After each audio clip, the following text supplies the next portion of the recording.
स्वागत है आप सभी का आपके अपने YouTube चैनल अभ्यास क्लासेस बाय आरके पे। तो जो हमारी क्वेश्चंस की सीरीज चल रही थी उसकी आज ये नेक्स्ट वीडियो है जिसमें हम महाजनपद काल के प्रश्नों को कवर करने वाले हैं। सारे प्रश्न परीक्षा में पूछे हुए हैं और इनकी विस्तृत व्याख्या भी हम देखेंगे। ये वीडियो जो होगी वो आपके किसी भी गवर्नमेंट एग्जाम की तैयारी के लिए बहुत ही अधिक उपयोगी होगी।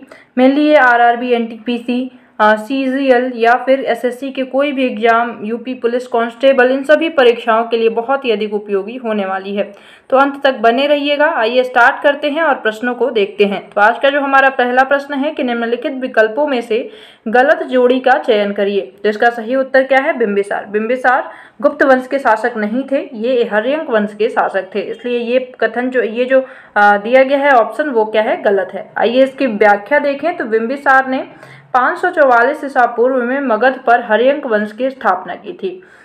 इसके पूर्व यहाँ बृहद्रथ का शासन था। बिंबिसार ने गिरिव्रज को अपनी राजधानी बनाई। इसने वैवाहिक संबंधों द्वारा अपनी स्थिति मजबूत की थी।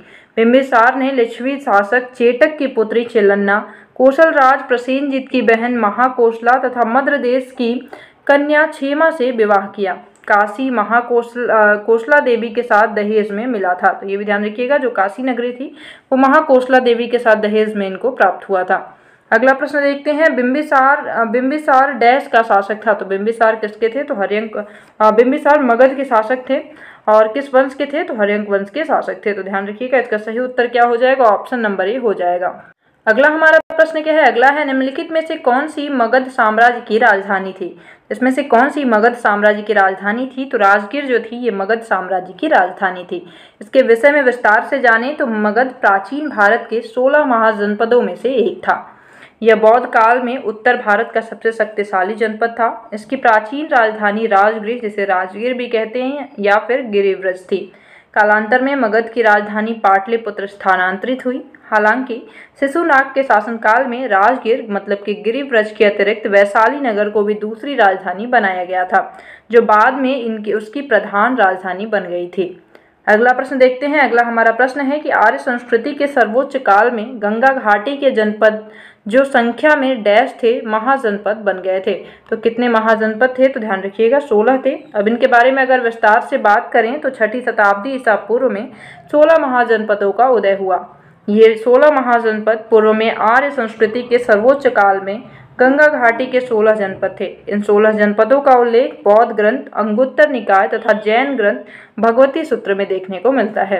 इस 16 महाजनपदों में मगध जिसकी राजधानी गिरिव्रज थी, वत्स जिसकी राजधानी कौशाम्बी थी, कौशल जिसकी राजधानी श्रावस्ती थी एवं अवंती जिसकी राजधानी उज्जैन थी सर्वाधिक प्रसिद्ध थे।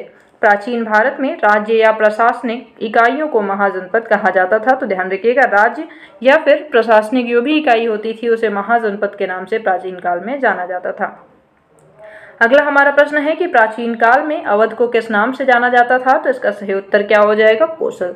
तो अवध जो क्षेत्र था इसको कौशल के नाम से प्राचीन काल में जाना जाता था।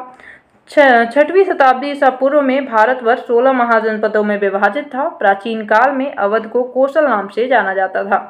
वर्तमान में यह क्षेत्र फैजाबाद उत्तर प्रदेश में स्थित है। तो ये हमने महाजनपद काल के जो प्रश्न थे जो इम्पोर्टेंट थे, चूँकि हमने इसकी व्याख्या भी देखी तो इसलिए हमें बहुत सी चीज़ें देखने को मिली, बहुत सी चीज़ें सीखने को मिली। आई होप कि आपको ये वीडियो पसंद आई होगी, आपके लिए हेल्पफुल होगी। वीडियो पसंद आई तो लाइक ज़रूर करिएगा, कमेंट सेक्शन में भी ज़रूर बताइएगा कि आपको कैसी लगी। चैनल को सब्सक्राइब भी जरूर करिएगा। मिलते हैं अगली वीडियो में। अगली हमारी जो हमारा अगला टॉपिक होने वाला है वो जैन धर्म से संबंधित प्रश्न होने वाले हैं। अगले टॉपिक में हम जैन धर्म को कवर करेंगे, इनके प्रश्नों को देखेंगे। तो मिलते हैं अगली वीडियो में, तब तक के लिए bye bye, have a nice day, thank you so much.